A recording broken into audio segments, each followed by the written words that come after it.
KB Channel.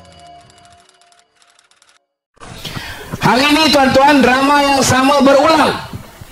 Drama yang sama saudara berulang.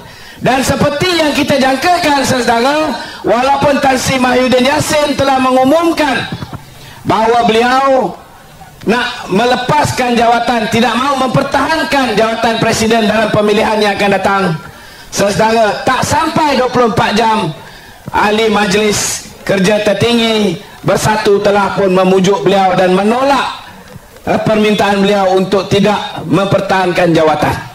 Ini sudah pun kita duga apa yang bakal berlaku, kerana beliau hanya mengeluarkan kenyataan semata-mata untuk meminta dirinya dipujuk tuan-tuan. Hari ini saudara, Pakatan Pembangkang sudah berpecah belah.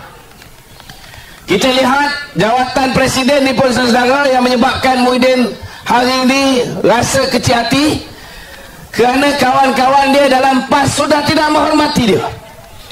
Hari ini juga menyebabkan Muhyiddin kecil hati kerana kawan-kawan dia macam Azmin dan juga Hamzah Zainuddin sudah tak sabar-sabar nak menggantikan beliau, kerana hari ini mereka nampak Muhyiddin Yassin sudah menjadi sebagai biawak hidup tuan-tuan. Tidak membantu, tidak menyumbang, tetapi boleh menyumbang kepada kerosakan parti. Hari ini tuan-tuan, diletakkan seorang calon daripada PAS yang sudah pun menjadi menteri besar. Ura-ura yang diwawalkan di bawah kononnya bahawa manusia ini saudara, menteri besar daripada PAS ini, kalau diberi peluang menjadi ahli parlimen, beliau akan diangkat menjadi timbalan Perdana Menteri. Cita-cita cukup tinggi tuan-tuan.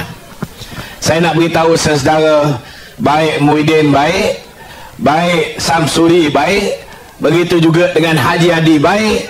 Mereka ini hanya bermimpi di siang hari, kerana kerajaan hari ini, kerajaan perpaduan akan kekal sehingga pilihan raya umum yang ke-16 insya-Allah saudara. Haji Hadi sebelum ini mengatakan macam-macam pada kita.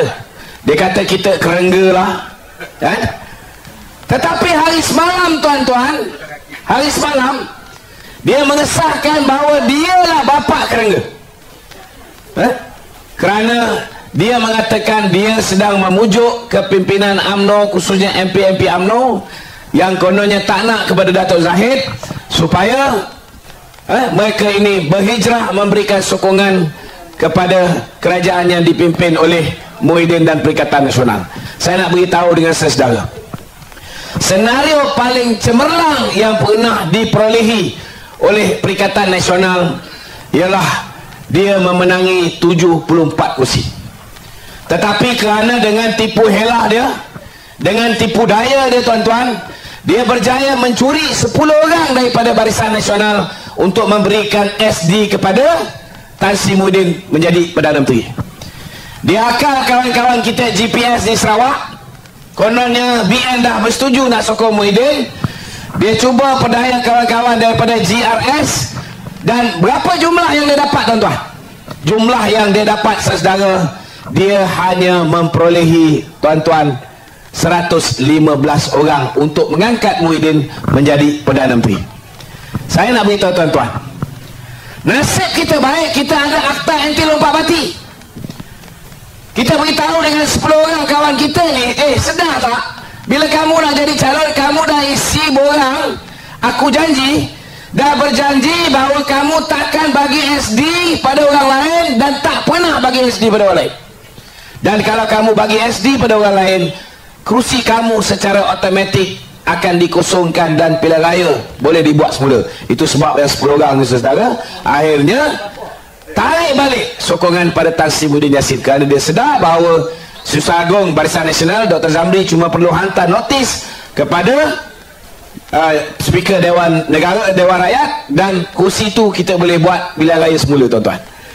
Itu sebabnya saudara, Muhyiddin tak dapat jadi Perdana Menteri, kerana sudah wujudnya aku janji, dan dalam masa yang sama dia bawa akta anti lompat parti tuan-tuan. Keputusan itu saudara perlu dilakukan secara en blok. Maknanya saudara, ketua parti yang telah pun menerima aku janji dia akan berunding dengan parti mana kita nak membentuk kerajaan, dan dia juga boleh membuat keputusan dengan siapa kita nak bentuk kerajaan dan siapa nak kita angkat menjadi Perdana Menteri. Maknanya saudara, hari ini Haji Hadi tak boleh terima kerana dia masih lagi tuan-tuan mengharapkan supaya kerajaan tebuk atap sekali lagi dapat dibuat seperti mana tahun 2020. Dan benda ni takkan berlaku saudara. 10 orang ni daripada BN ni saya nak beritahu, alhamdulillah hari ini sudah bersatu hati akan terus bersama dengan kepimpinan Datuk Seri Ahmad Zahid Hamidi. Ini yang perkembangan terkini. Kalaupun ada yang nakal-nakal 2-3 orang ni tuan-tuan di selatan tanah air, saya nak beritahu dengan saudara apa yang berlaku. Walaupun ada setengah-setengah daripada selatan tanah air ni saudara, mereka kata mereka mungkin nak mengadakan pilihan raya kecil, maknanya letak jawatan, itu je cara dia, letak jawatan di parlimen, pilihan raya. Saya nak beritahu dengan saudara, itu pun insya-Allah tak berlaku, kerana ke bawah duli Yang Maha Mulia Seri Paduka Tuanku Sultan Johor dalam memanggil mereka ni saudara dan memberi satu amaran yang cukup keras. Dan 2 hari yang sudah, ketika hari keputeraan baginda Tuanku Sultan Johor, beliau sekali lagi mengulas tentang virus yang bahaya ni. Dia rujuk belah sana dia tuan-tuan, yang gila kuasa nak pegang jawatan. Dan tak lama lagi saudara, 31 Januari ini insya-Allah saudara, insya-Allah saudara, kita akan ada yang di Pertuan Agong yang baru. Dan yang di Pertuan Agong yang baru ni saudara sangat tegas soal kestabilan negara, sangat tegas tentang soal ekonomi rakyat, sangat tegas tentang soal ekonomi negara. Beliau tidak sesekali akan membenarkan kerajaan tebuk atap wujud sekali lagi. Kalau dia nak buat sekarang sebelum baginda Tuanku Johor ambil alih, tuan-tuan jangan lupa ketika titah ucapan diraja, Tuanku yang di Pertuan Agong sekarang mengatakan bahawa di zaman beta ada 4 orang Perdana Menteri, dan beta mengharapkan Datuk Seri Anwar Perdana Menteri yang terakhir ketika beta menjadi Perdana Menteri. Ingat lagi tak tuan-tuan? Maknanya peluang nak tebuk atap Haji Hadi ni dah tak ada. Kenapa dia beria nak tebuk atap ni tuan-tuan? Yang ini yang kita kena tanya dengan orang Terengganu.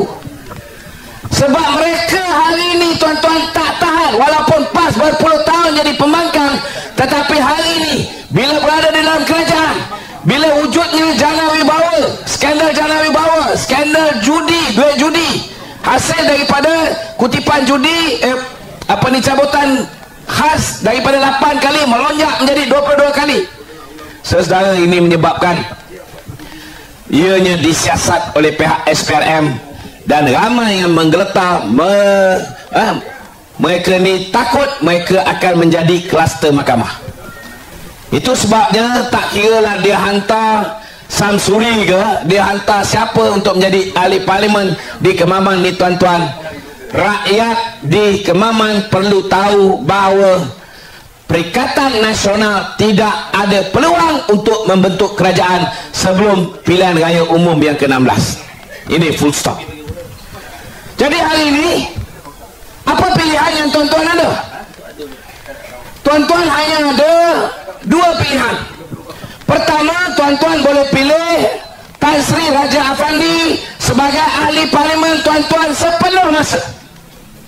Sebab beliau bekas Panglima Angkatan Tentera. Dia ada pengalaman banyak membantu khususnya di Kemaman ini. Dia lahir besut tapi dia membesar di Kemaman. Betul tak betul? Dan saudara, jasa dia pun bukan sikit tuan-tuan. Yang buat Bailey Bridge, yang bantu ketika banjir 2013, banyak.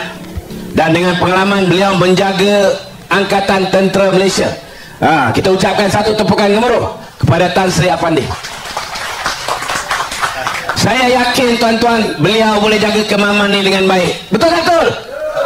Kalau satu pasukan tentera, tak kira lah tentera udara ke, tentera darat ke, tentera laut ke, semua dia jaga, dia boleh jaga.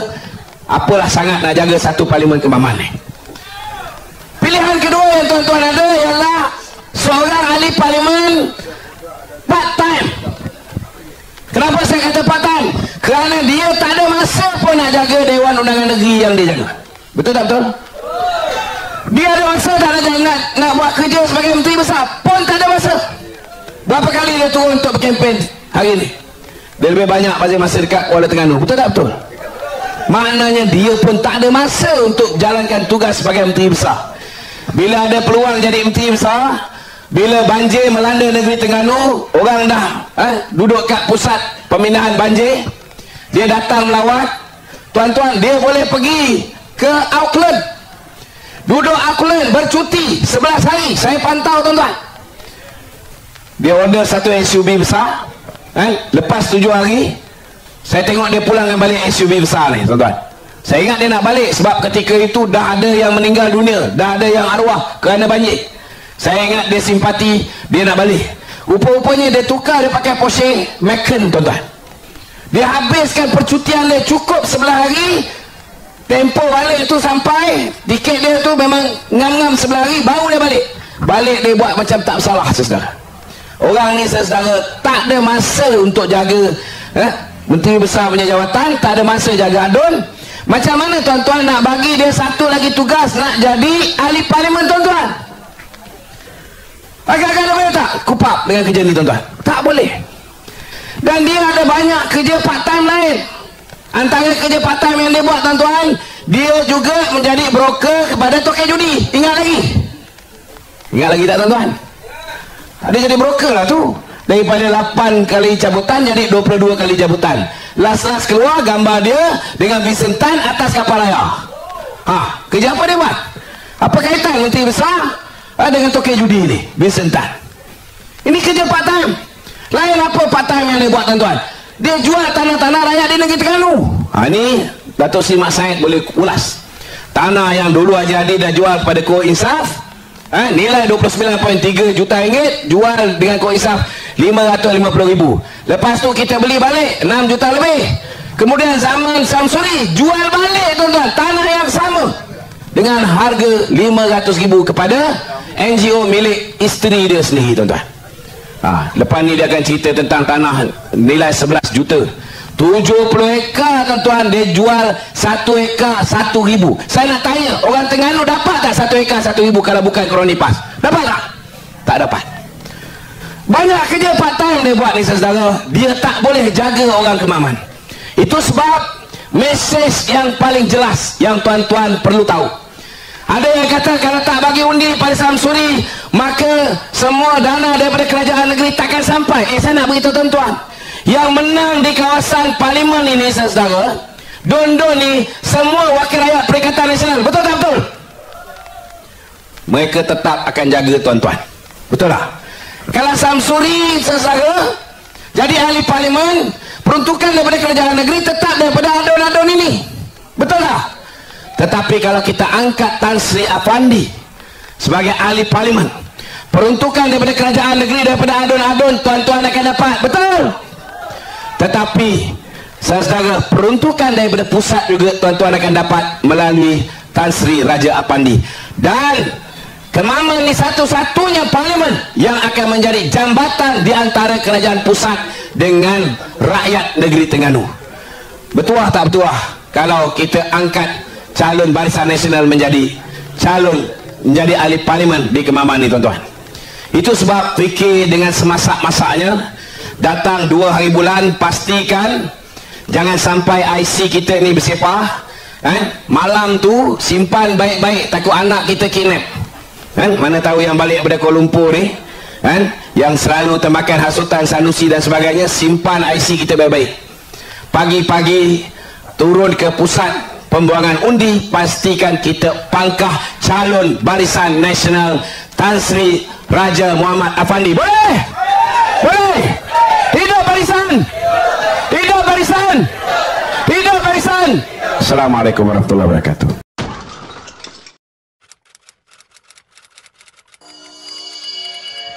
AB